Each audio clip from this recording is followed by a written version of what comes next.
एका करता तो परमात्मा इथे आला, सिंहासनावर अधिष्ठित झाला, रूप नाव त्यानं धारण केलं आणि एकामुळं उगवी बहुतांची कोडी.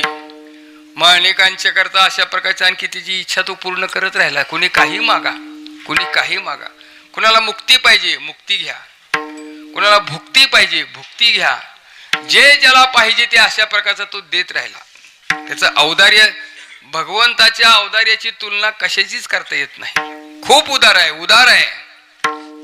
उदार तू हरी ऐसी कीर्ती चराचरी, अनंत हे थोरी वर्णदाती पवाडे. अशा प्रकारे तो मोठा उदार आहे. तू तो उदाराचा राणा. किती महाराज सांगतात अशा प्रकारे. देवा तू मोठा कृपावंत आहेस, उदार आहेस, भक्तांची इच्छा पूर्ण करणारा आहे. किंबहुना भक्ताने काही मागत राहावं अशी अपेक्षा तोच करतो. मागण्याची आस पाहे मोखा